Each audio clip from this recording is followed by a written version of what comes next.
It's amazing what you can do, you know. Oh, I know. I mean, of course, I have to be careful and a lot of the censorship and all that. But even in a way, that's one of the reasons I have so many simultaneous streams, because if they take one down, I'm going to be okay on the other one. Oh, right. Presumably, unless they pull the plug on the whole thing, which is very possible. Well, I've had that happen. Yeah, that could happen. All right, so here we go. And we're live on YouTube. Thank you very much. Welcome to the program, everyone. Charles Moscowitz. Monday through Friday, I do this thing. Let me just go to recording. Stan Caterbone is my guest.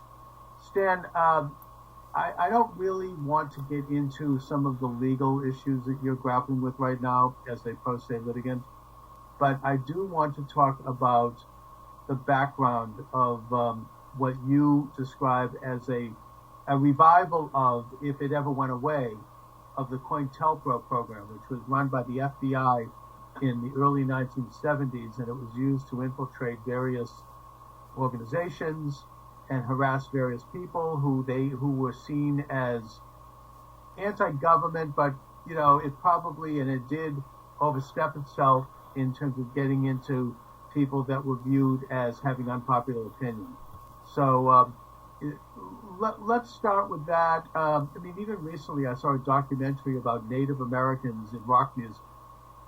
Very interesting. And Buffy Sainte-Marie, who was a Native American folk singer in the 1960s and 70s, had, you know, got through Freedom of Information Act, got information which showed that she had been stymied by efforts of the FBI and other organizations to keep her from being too in the public eye. You know, it's kind of like the old-fashioned version of what we're dealing now with, which is shadow banning. I mean, I've been told even that my station on YouTube is shadow banned, in that a couple of people who had subscribed to the station contacted me and said that they had been unsubscribed when they didn't do the unsubscribing. Somehow it just was dropped. That's and they common. were wondering why they weren't getting the videos. So, you know, I mean, the growth of my station on YouTube is extremely slow. And I think that I've been told that if this was not shadow banned, my station would be huge. And the same thing on TikTok. So that's the world we're living in right now. That's fine. I'm just glad to be doing what I'm doing. You know, I'm forging forward, and I'm doing this right now on about 12 different streams. And so I guess, Stan, why don't we start with your story of how this came about? I know that you draw heavily in your research from the Nick Beggitz's library. His father was died under very suspicious circumstances. I believe he was a congressman from Alaska. So let's go right to it. Well, my situation is a little more complicated. I'm a federal whistleblower. Okay. Back in 1987, I blew the whistle on a defense contractor who was from Lancaster, Pennsylvania. It was called International Signal Control, or ISC. Now, I was a shareholder, and they solicited me to finance some of their operations. I had a meeting with them in June of 1987, and everyone came after me. Now, the problem is that I recorded a lot of public officials. I contacted a lot of federal agencies. Now, the problem is that 4 years later, Ted Koppel and ABC News broke the story that this company, International Signal and Control, or ISC, was a black ops program for the CIA and the NSA. Okay. This was May of 1991. Now, this was done by 60 Minutes, so we're not waving some conspiracy No, theory. Ted Koppel, ABC News. Ted Koppel. Okay, Ted Koppel, ABC News, mainstream media. Oh, yeah. This isn't me saying this or you. This is something that's out there. Okay. Yes. Now, that summer, he did 3 programs on the subject matter. Now, at the time, in September, Robert Gates was being confirmed for director of the CIA. Right. And they tied Robert Gates into International Signal and Control. Okay. Now, he did get confirmed, But then in December, ISC was indicted as one of the largest frauds in U.S. history. And essentially what they did was they did a merger in December of 87, right after I blew the whistle, with a company called Ferrani International from England, one of their larger defense contractors. But they found out that ISC was making the cluster bombs for Saddam Hussein. They have the patents. And they used a middleman, Carlos Caterbone from Chile, a big defense contractor. So it got busted. They got indicted, and in September of 87, they arrested me on 4 or 5 felonies and 4 misdemeanors for stealing my own files out of my own office. I had a financial firm, fairly large firm. We were in 5 or 6 different states. I built it. It took me about a year and a half to build it. So anyway, in March they dismissed all the charges, the Lancaster County District Attorney's Office. But what happened is, on the board of directors was Bobby Ray Inman. Oh, okay. He was former director of the NSA. He was director of Naval Intelligence. And he was the go-to guy for the contracts. So it was a huge scandal. So everybody went after me, the feds, local, state, and federal. But my father was Navy. And he was a victim of MK Ultra. Okay. And my brother, who was murdered on Christmas Day of 1984, was part of the same program. He was given LSD in the Air Force. Okay. So my situation was triangulated by me blowing the whistle and then people trying to cover up my father and my brother being part of the mind control. So essentially in 2005, I went into litigation, represented myself pro se, and then they hit me with electromagnetic weapons. All right, now let's go over a couple of things here. First of all, I want to talk about MK Ultra a little bit, and I also want to talk about exactly what it was, Stan, that you were blowing the whistle about. But before we go to that, MK Ultra, there's been a lot written about this. A lot of the information about that operation, which was set up by the CIA and the national security apparatus shortly after World War II, was revealed during the Church Committee hearings in the late 1970s. And we were told that most of that was stopped at that point. And this was an operation which worked and coincided with intelligence operations in several other countries, including Great Britain with the MI5 and Canada, that was engaging in experiments of mind control. I don't think that's any question about that. That's history. We know about the case of Olson, who they gave a tab of LSD to without his knowing it, and he jumped out the window. There's no lawsuit about that. I think there was actually a movie made about that. And but it was much more extensive than that. It goes all the way up to the 1960s when psychiatrists such as Jolyon West were releasing LSD in the streets in Los Angeles, and you have Ram Dass and Timothy Leary at Harvard involved in the CIA element of this, popularizing psychedelic drugs.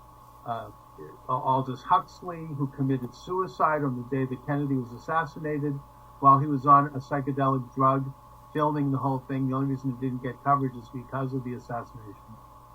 And you've got a lot of other strange things going on with people were being tampered with. You had experiments that were extremely ghoulish. I mean, it's a really interesting subject. And you're telling me that your brother and father were involved in MK Ultra. So let's before we get into what you were blowing the whistle about, talk a little bit about that. Well, my father was part of the. I guess he could have been chipped. He suffered from synthetic telepathy, and what they did was they threw him in psychiatric institutions and gave him electroshock therapy and brainwashed him. Now, my father owned a dry cleaning plant. Him and my mother, we had 6 children. I had 5 brothers. Mm-hmm. And at the time, I have passports of his where he was traveling over in the Middle East. Mm-hmm. Now, there's a gentleman called Dr. Richard Greer who's into ET, researches ET. Okay. So I got a hold of Dr. Greer, and his personal assistant wrote to me. I gave her my father's documents. My father documented everything.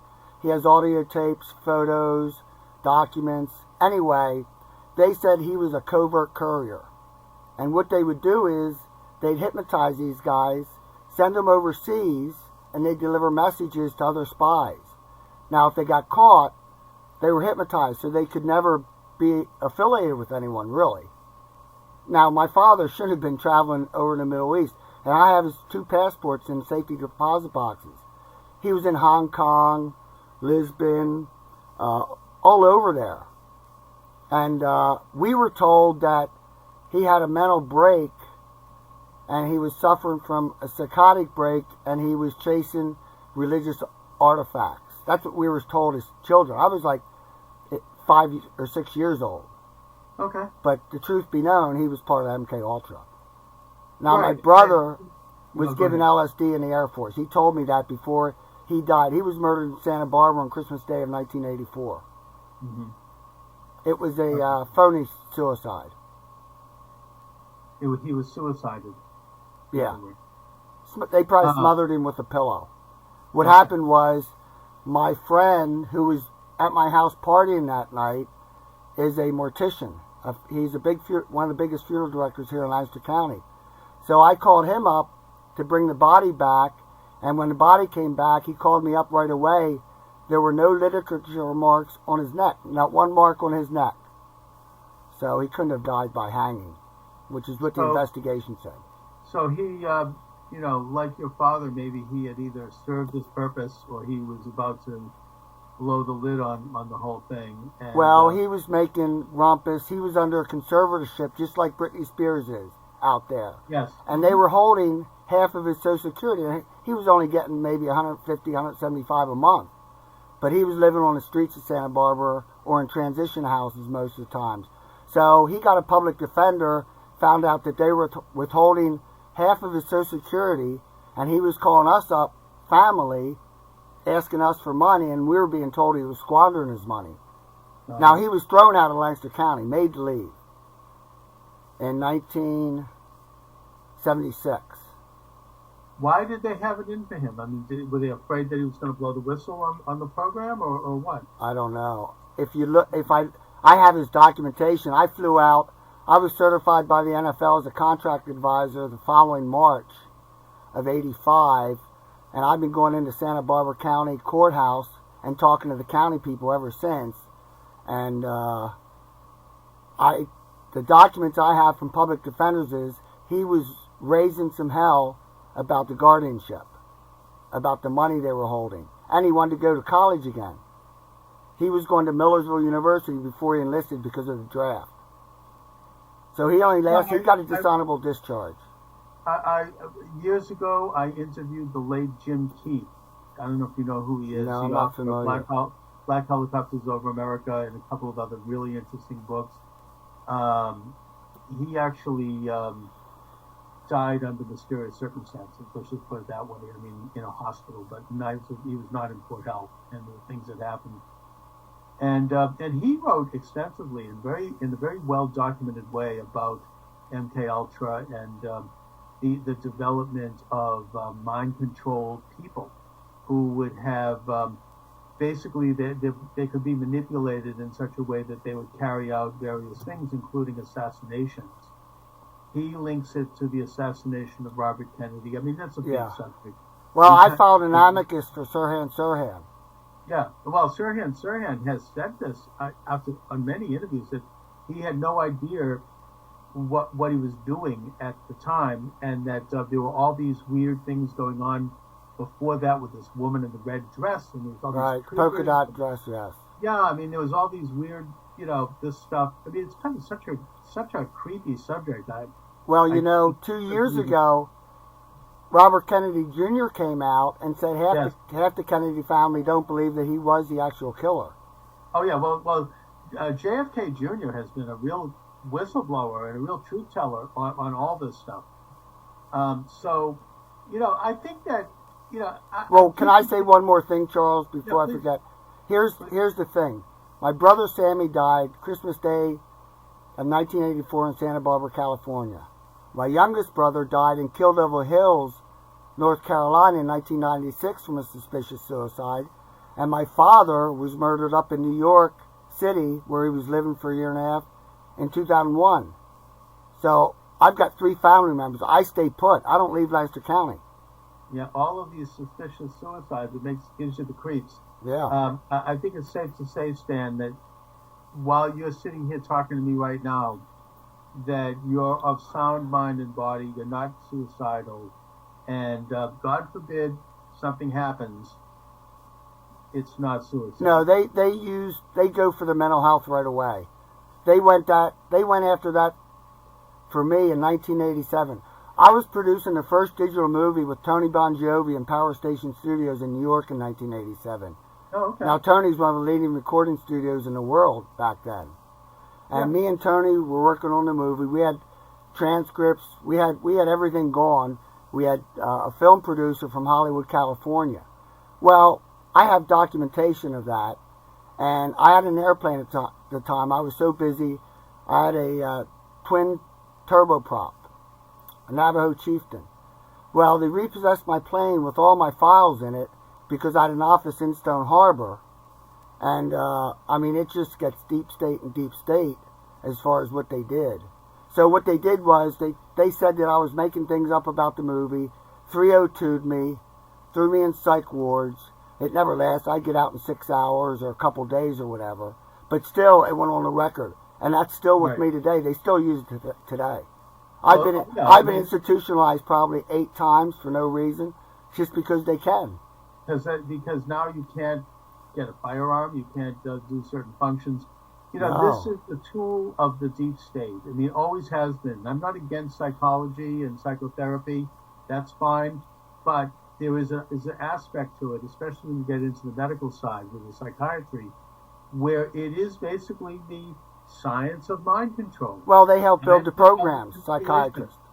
I'm sorry, I didn't mean to talk over you. And they study on a mass level how to manipulate the masses. And I think that they use it as a tool against the enemies. You say the deep state. Well, didn't they spend a whole 4 years trying to have President Trump removed from office under the guise that I know. Article 24 of the Constitution, which was that he was not mentally fit.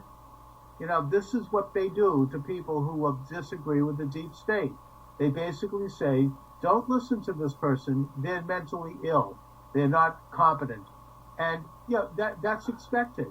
Even now they're starting up. You have this congresswoman. She wants to establish a truth commission in the Congress so that they can start to develop a single narrative for the whole country. And basically anybody who doesn't agree is going to be deemed as mentally ill. Yeah. They have a gun control bill before Congress right now, which says that you have to pass a mental test in order to purchase a gun. Guess what that means? In other words, if you're a Trump supporter, you don't get to get a gun. That's what that means. Well, I have a pending amicus in the Nicholas Cruz case, and the judge won't rule right now, before Judge Scheer. Now, Nicholas Cruz, I go through information and research when I suspect there might be someone that is targeted. And Nicholas Cruz is one. Stamen Santiago, the Fort Lauderdale shooter, is another one. Aaron Alexis. All these guys have the same traits. They were all military trained. They were all passed through the system. And Nicholas Cruz, if you look at his first interview, they have it out on YouTube. I have it linked on a lot of my sites. If you look at that first interview where he discusses the voices, that is synthetic telepathy. There's no doubt about, to me. So he was hearing voices in his head. Oh, yeah. The voices told him to kill. And, the same thing was, as I said, we talked about Sirhan. The same, when you have situations like this, where there is somebody committing a mass murder for no reason that's obvious, and it's, it's something that obviously has an element of premeditation, you would think that our government, but certainly our establishment, would look upon it as they would look upon any crime. They would do some investigation and some research. When an airplane crashes, the FAA looks at the crash They try to figure out what went wrong. Was it human error? Was it design error? Was it, stress? What happened? And then they write a report and they try to make improvements as a result. And the same thing should apply to all of these school shooters, all of these mass murderers, the guy over in, in Las Vegas. Oh, yeah. And I think that there are certain patterns, as you say, that emerge. And one of them is, and again, I'm not here to say don't do this, but I think it's safe to say that all of them were on some kind of a psychotropic drug. And I'm not saying that there isn't a place for that if it's properly prescribed and if someone is under medical observation. I'm not suggesting that. I'm not here to claim that. I'm not a pharmacist. But the fact is that you have to look at the the fine print in those things. I mean, it says in tiny print, it says may result in suicide or homicide. Well, here's the problem. Here's the problem, Charles, is that they're using satellites now for these technologies, these weapons. So you can't trace the source really, because Iraq has systems, China has systems, Russia was bombarding our embassy in the 50s with microwaves. See, they're using microwaves. Oh, yeah. Didn't that happen also recently, right after? Yeah, China and our embassy in Cuba. And that's right. The embassy in Cuba was bombarded with microwaves, and people at the embassy were getting sick, and they were getting headaches, and they were getting migraines, and it was proven. I think the same thing happened with the U.S. Embassy in Moscow. Yeah, I mean, the weapons are brutal. Now, they can, they can implant dreams, they can implant voices, they can implant pain anywhere they want. They can stop your heart at the drop of a hat if they wanted to. They're lethal weapons. But now they're included. What happened was the church hearings settled down the CIA. So what they did was they took all those programs and shifted them over to DOD, DARPA, Navy intelligence, and things like that. That's essentially what happened. Okay. They skirted them out of... In other words, they didn't miss a beat. They just they didn't miss a beat. Yeah, exactly right. Exactly. Michael Glennon is a professor at the Fletcher School of Law and Diplomacy. He's a big insider establishment, guy. He was a Senate counsel during the Obama administration. Now, he wrote a book called The Double Government, where he talks about this. I interviewed him. He didn't agree with my conclusions, but he understood them and he respected them. He didn't mean to say half the things he does say in this book. But he talks about how, starting in 1948, when President Harry Truman signed the National Security Act as an executive order, it created this massive deep state. I mean, you had the National Security Council, the DSA, the CIA. Now you have added on to that all these other agencies. There's something like 50 agencies, including the new Homeland Security Department, and that they all operate with sovereign powers. They're not under the direct control. They get some government funding, but they all have black accounts. Black budgets, yeah. That's right, just like what you were doing, Stan. I mean, they have private companies. They're intersected with international intelligence organizations like the MI5 and the Mossad and, all these other groups. And they're not particularly loyal to the United States. It's more this kind of international, kind of nebulous, informal global order. I'm sorry to have to say that. Now they call it the reset. Yeah, that's why I keep saying we need a renewed church hearings in Congress. But the problem is why they despise Donald Trump. Well, there's a conflict of interest because a lot of those people know that these programs go on, but you know what I mean? They're going up against their own. It's a tough. That's why Julian Assange is tortured the way he's tortured. That's why Edward Snowden. They won't let him back in. They're all whistleblowers. Exactly. And according to Michael Glennon, in his book Double Government, they have their people in all branches of government, in all of the major private sector, top 1% corporations. He says he names several Supreme Court justices that are involved, people on the Federal Reserve Board, people in Congress, people in all aspects of our government are a part of this thing. I mean, the FISA court is one of the mechanisms they use to go after whistleblowers. That court Well, Well, that's why they went after, well, they didn't, but I mean, I think that certainly the same group of people went after Lieutenant General Michael Flynn. sure. Because he talked about whistleblowers. I mean, he was all over this. They Well, had to stop him. In 2005, the DIA picked me up. Now, he was the former director of the Defense Intelligence Agency. Yeah. In 2005, I was down in Austin visiting my brother, who was a physician. He had a family practice. And I was on a military museum, on a military base. It was a museum. The DIA came in. These two guys in suits hauled me outside, went through my van, interrogated me, wouldn't let me leave for a couple hours. Had to verify where I was staying. Then in 2016, the NSA had me down in Fort Meade for 2 hours, did the same thing to me. I mean, they don't let me alone. Horrifying, yeah.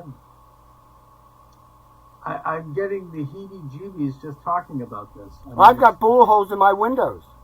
Yeah, it's ugly. You Yeah. know, it's, Whistleblower, like I say, Edward Snowden has it made compared to me. yeah. I'm stuck here, yeah. sitting duck. I mean, he's got, Well, he he's just sitting had a there. child, and He's under the protection of Putin. Well, I mean, that's not good either. But and 2 years ago, they filed stalking charges against me. My neighbors would stalk me. It's a big gang stalking program. That's one of the, weapons they use against you. yeah, talk a little bit about that. You have a lot of the documents you sent me. You go on about this as a tactic. What is this gang stalking? Well, it's when people harass you everywhere you go. Complete strangers. And neighbors and friends and well, everyone. what does that mean? Well, they follow you. They jump in front of you in line. They make gestures at your cars all the time. They let you know that you're being surveilled, illegally surveilled and watched.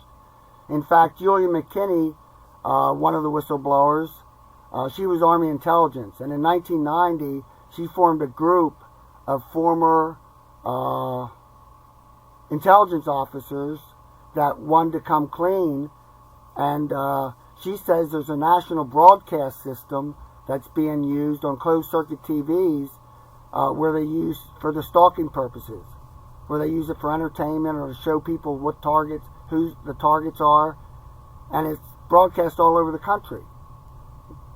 I mean, it's very much like complicated. It's a complicated communication system, is what it is. Right, and they constantly harass you. I mean, I had a situation, frankly, in my own life where this happened for a brief period of time when I was running for Congress against Barney Frank. I'm not going to talk about it because it's over. I mean, the election is over and it stopped, and I'm going to leave it there. But, I know what you're talking about. Yeah, they interrupt everything. They hack. Every electronic device I have is hacked. I have to wipe my computers every couple weeks. Every electronic account I have is hacked. I mean, I'm waiting for Walmart delivery. Basically, this is, in a sense, I think that this whole thing really accelerated under Obama because Obama was kind of a control freak. He liked to know what everybody was doing. That administration was tough on whistleblowers.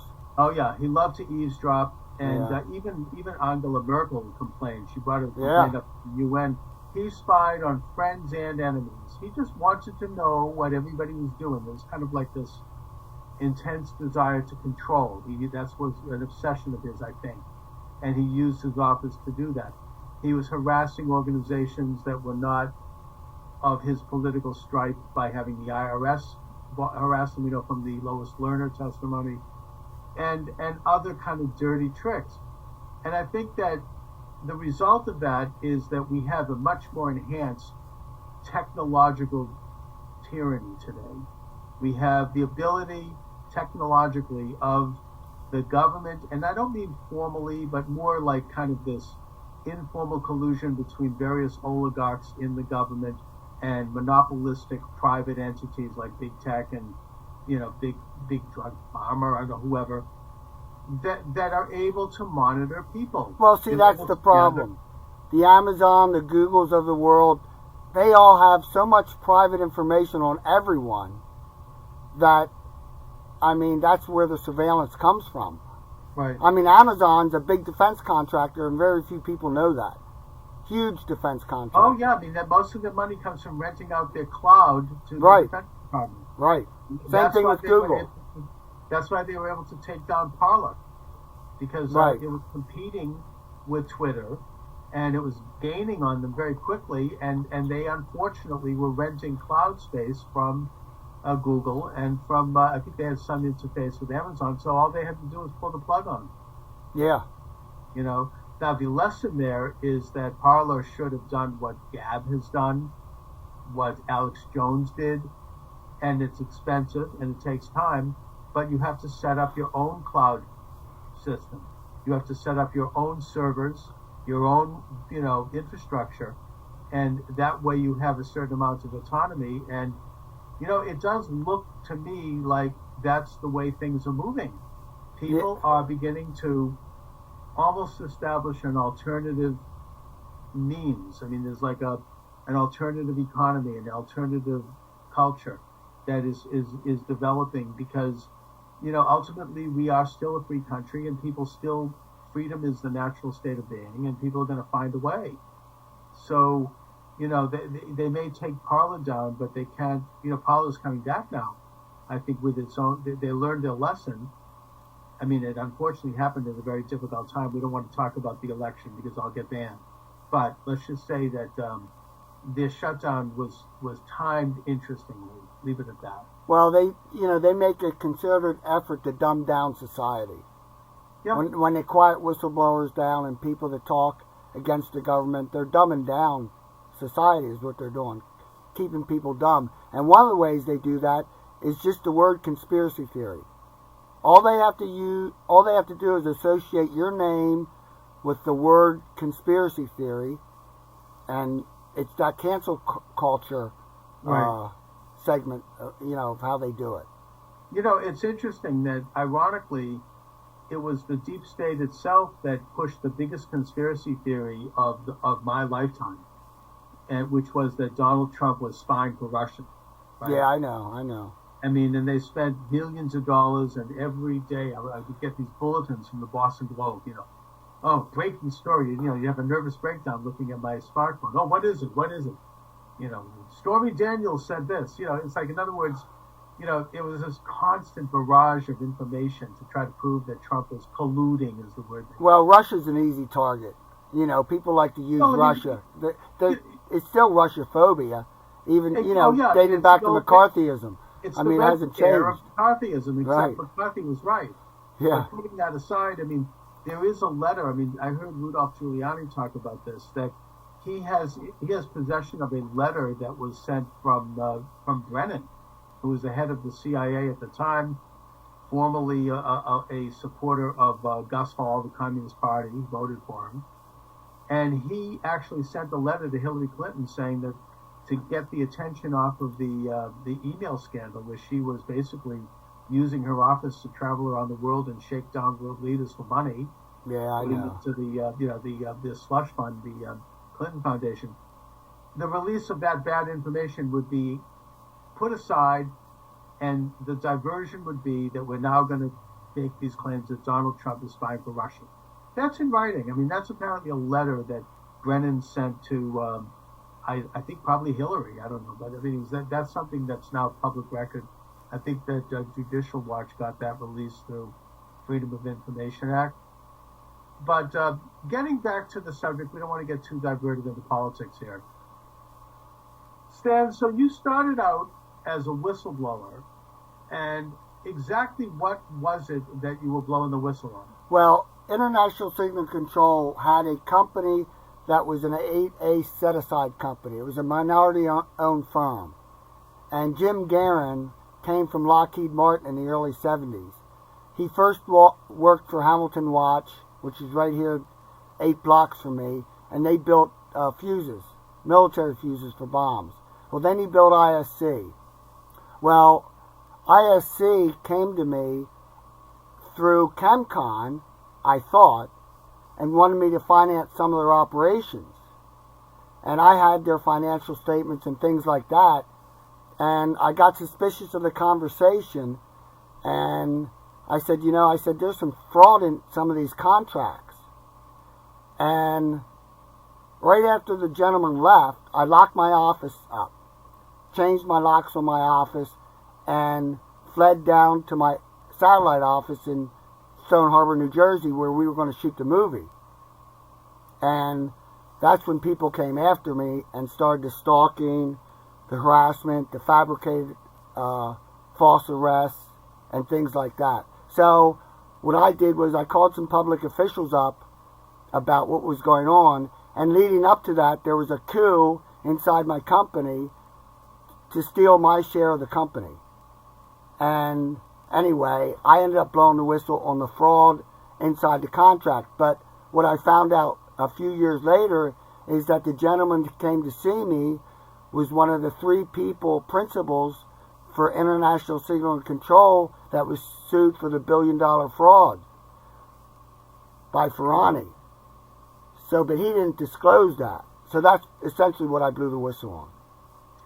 Right, and I think that it's safe to say that in the present atmosphere, unless you were blowing in the whistle on Donald Trump with his phone call to the Ukrainian president, in which case you can do it through third-hand information, which is not admissible in a courtroom, and you could have your identity protected. Well, I tried to do all that in 2005. It did work. Yeah, but the point is that if you're a real whistleblower and you actually are a witness to crime, it's a very scary time. Well, very few whistleblowers get any type of protection. They get the opposite. Yeah, but you're supposed to. I know the law. Retaliation. That's the Whistleblower Act, which protects whistleblowers. In fact, I think the first act was 1986, a year before I really blew the whistle. We're supposed to protect whistleblowers because we want to have someone who's a first-hand witness to crime to expose it. Otherwise, we're going to have that's a natural protection and safeguard against corruption. Right. It's just that simple. We need whistleblowers. That's the job of, honest, conscientious people with a conscience. In a true democracy, right, you want an open debate in a true democracy. You can't be silencing people in a true democracy.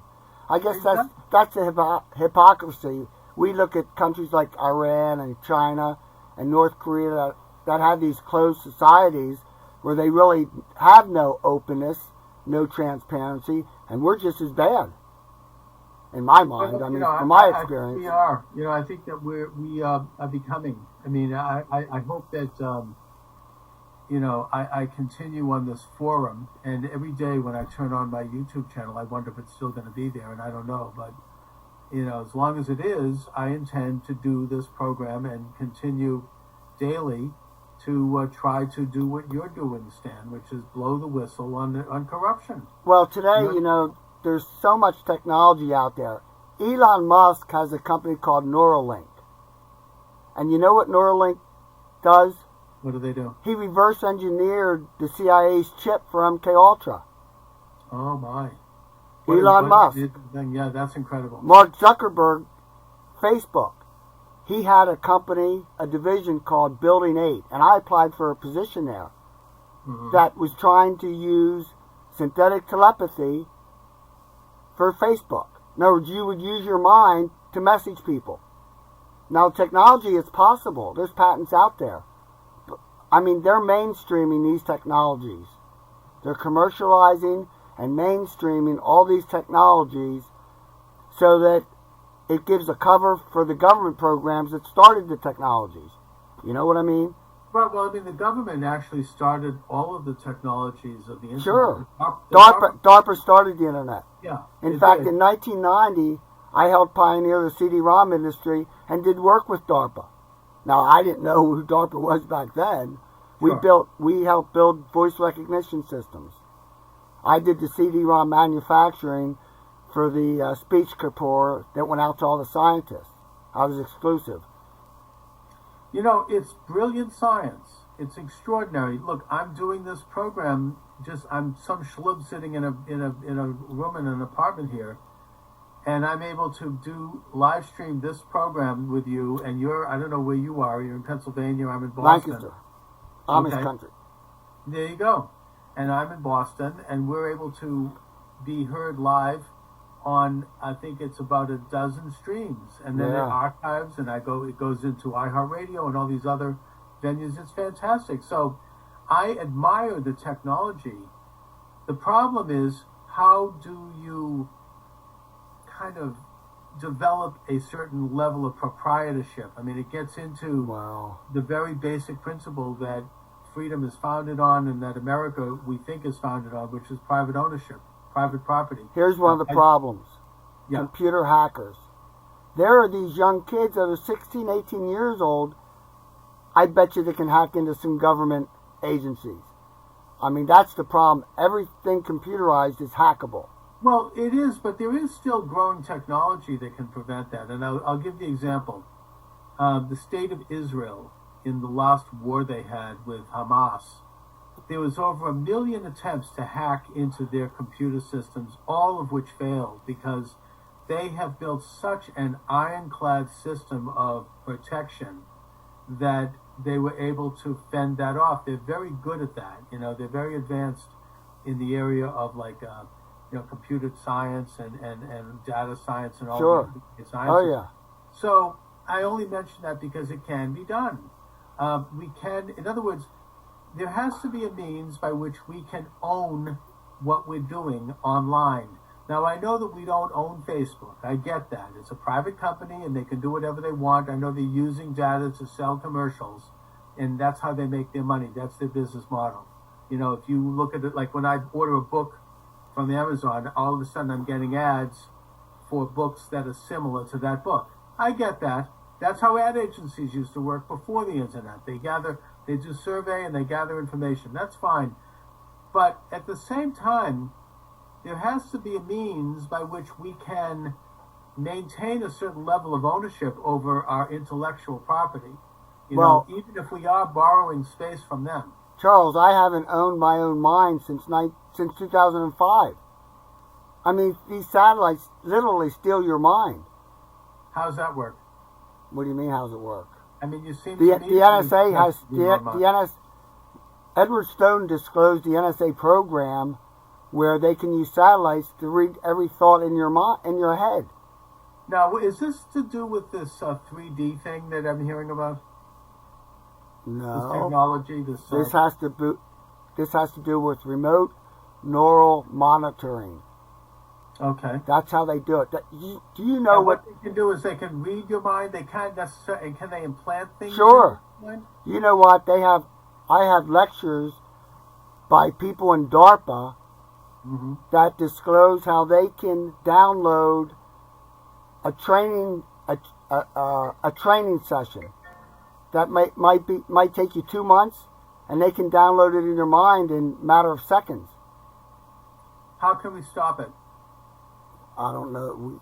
I don't know that you is there can. something- I mean, this sounds. I know this sounds kind of hokey.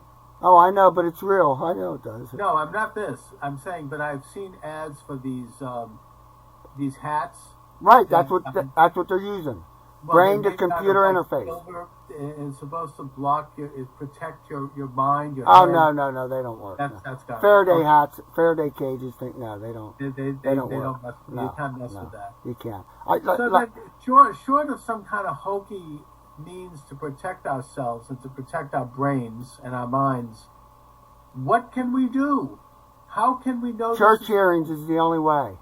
The what? Church hearings is the only way to start to address the problem. Yeah, but that's not going to happen now. Well, They're incomplete. The Congress has been. I mean, it's unless the next election we can get back the Congress. I don't know, but do you understand what telepathy is? please describe it. I mean, I kind Telepathy is like there's a mobile phone implanted in your brain that won't turn off. I have been talking to someone for 15 years, 24/7, never stopped. We used to talk to each other in our sleep. They used to conference call me with 2 or 3 other people at the same time. Brain to computer interface, brain to brain interface. It's the voice is something that's not voluntary on your part. Of course not. No. Well, describe it, please. I just did. How does that actually happen? I mean, what do they come to you like? Microwaves. Okay. What is the It's experience low- like? All of a sudden something flashes into your mind? I mean... No, they started with me. They did it. They built it over about 9 months. The Well, telepathy. I mean, I just think it's valuable right now in this short time we have today. And I'll have you back because I want to further develop this. for you to describe what this actually is, so that if we can know if this is ever happening to us, and then at least identify it as a first step. All right, I'll give the best way I can describe it is if you close your eyes, and I'll ask you to count to 10. Yeah. That's what it's like. Only instead of that, your mind saying 1, 2, 3, it's someone else's voice. Clear as day. That's what it's like. Okay. I mean, I've been trying to think about if I've had any experiences like this. I know that I've... Well, they could be reading your mind subliminally and you wouldn't know it. I know that I've had some very intense, very vivid dreams. Well, they do a lot of dream manipulation. And I have, like, arguments with Henry Kissinger or something. I don't know. I mean, I just... Yeah, you could be... I mean, I don't know anything else about you, but it's worth researching. Yeah. Listening to some of the lectures of some of the experts, you'll pick up a few things that you may find symptomatic of being a target. As far as the mind, technologies, the weapons, they use extremely low frequencies. If you remember Aaron Alexis, the Navy Yard shootings. Yes. Remember that? I was a member of Freedom from Covert Harassment and Surveillance. Derek Robinson was an NSA whistleblower, and it was a human rights group. We were trying to get help in stopping these technologies. Well, Aaron sent Derek a suicide letter right before the killings down at the Navy Yard. Now, Aaron suffered from synthetic telepathy, and he thought the source of the weapons was the Navy Yard. But on his shotgun or rifle, he etched in ELF, extremely low frequencies, and that's what they use.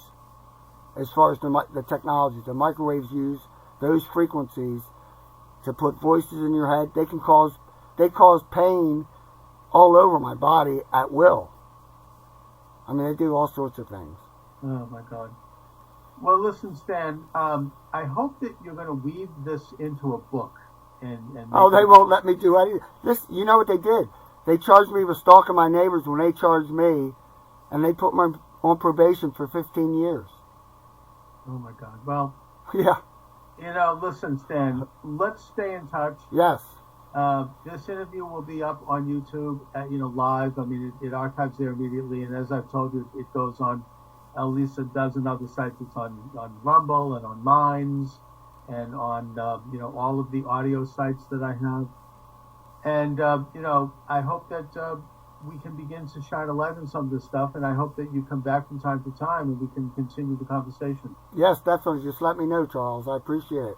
Now, Stan, is there any particular website you'd like to give out or information about yourself that you want people to know? They shut down my websites. I have a Twitter page up where I post things, and I have a document that has like 98 videos, I think 20 audio recordings from 87 on, that more or less is all the evidence I used for my case. Yes, people can access. It's up on. I have it up on a Google Cloud, but you can access it on the top page of my Twitter account. It's under Advanced Media Group. You sent it to me through LinkedIn, so people can subscribe to you on LinkedIn, and you'll send it to them if they ask for it. Yes. All right, Stan Caterbone, I want to thank you for joining me today. Great pleasure. All right, Charles. Be well, be careful. God bless. You too. Thank you. Take care of yourself. All right. Bye. All right, bye-bye. Thank you.